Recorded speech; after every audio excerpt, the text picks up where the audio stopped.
Hi and welcome back. It is still very much wintertime outside. I had an interesting time at CES, and somebody I talked to was from Weatherflow, the makers of this Tempest weather station. We had a good chat about solar and batteries, and it turns out their weather station is solar powered and uses a new to me type of lithium battery.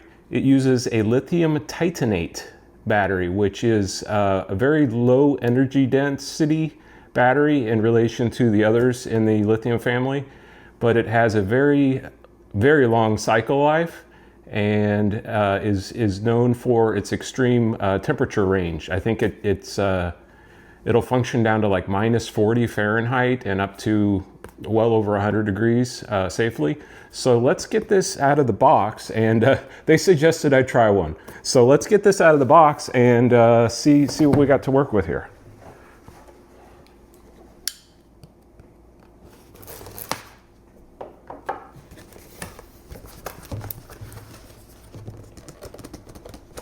Open. There we go. Okay, we've got a quick start guide, a packing list, and more boxes. So let me get all this unpacked and we'll be right back.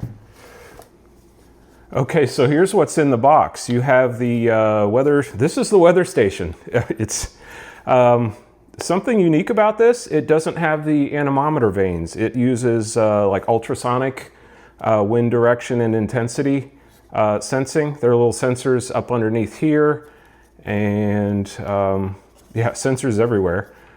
It also measures rain via, it says haptic, so it's the tapping of the droplets on the top is the rain detection. And here are the solar panels. There are four, yeah. There are 4 solar panels arranged on, you're supposed to have it so they face the equator. So 4 solar panels facing the sun through the day, and then it comes with a base, I guess a post mounting base. It comes with a pole mount base that you put it on, clamp it down, and then this just locks on like that. It's also wireless Wi-Fi, so it comes with a base station that connects to your wireless network, and then that base station talks to the sensor independently of your Wi-Fi. So it, I think it says like 1,000-foot range, something pretty good. AC adapter. It's also Type C, so if you've got extra of those, and carry bag. I'm not sure. We'll just. I'm not going to be using this pedestal mount, so we'll just put that and it screws in the carry bag, and we'll save those for later. So I'm going to take this all outside. I've got a mounting location planned, and I'm probably going to try to get it on my network first, and then I'll meet you back outside.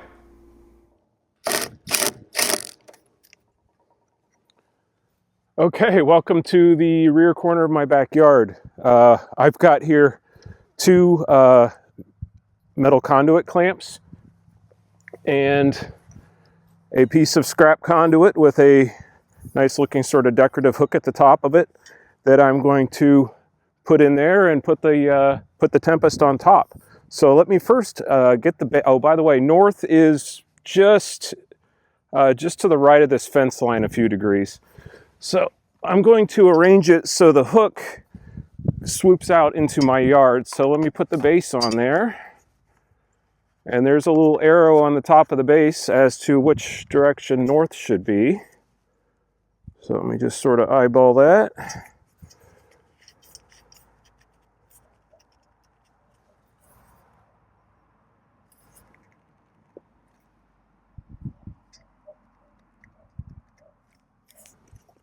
That looks good. And oh, by the way, setting this thing up, super easy. I download the app on my phone, plug the hub into my Wi-Fi. It prompted me to create a user account, and then it detected the hub over Bluetooth, asked me for Wi-Fi credentials, popped it right into the Wi-Fi, and then asked me to name the weather station and tell me where I live and all that. So it's super easy. Also, there's an arrow on here that is supposed to point north.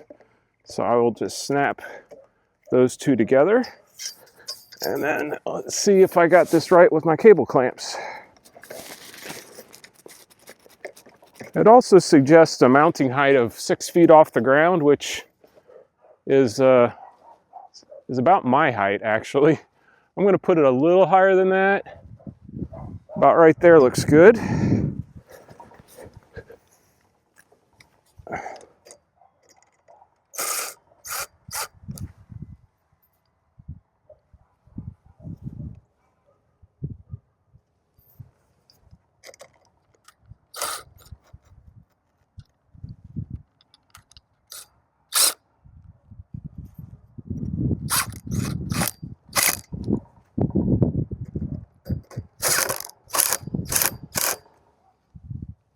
And that's pretty much it. Now we just wait for the data to come in and see what we get. And solar panels pointing south. They say that this will run about 2 weeks with zero sun whatsoever on a charge of the internal battery. And you get a good sunny day like today, and it will charge up in less than that day, all the way to full. Yeah, so this might be interesting. This also, by the way, will work with a lot of the home automation systems. I use Home Assistant, and there are integrations for Home Assistant, so I'm very excited to see what data I can pull into Home Assistant and use with my Bluetti stuff in there. Okay, let's take a look at the app here. So this is what you get. There are 4 tabs across the bottom: weather, history, map, and settings. Let's start on the left. So we're already in that. This is my station name at the top. Yes, I named it my name. Looks like you can pick have multiple stations and go back and forth between them. So if I tap on that upper section, it shows me live sensor data. Current temperature, battery voltage, 2.77 volts. So it came out of the box at 2.61 and charged up. And I think 2.7, 2.8 is fully charged for these batteries. So that didn't take any time at all. Current wind direction and speed, gusting, UV, brightness, solar radiation, 620 watts per square meter. I am definitely going to bring that value into Home Assistant. Is that logged in here? Yes, it is. So there you see, I turned it on inside and then took it outside. That is really, really cool. Yeah, super. And then going down the list, so today partly cloudy, wintry mix. Okay, so if you tap on the day, you get a sunrise, sunset, high and low for the day, and then an hourly forecast for that day. And you can expand all the days if you want to. Wow, that's a lot of, that's very information dense. Okay, so if I tap on history, that gives me a daily summary, high, low, all that. Looks like you can pick day, week, month, year. Okay. Map.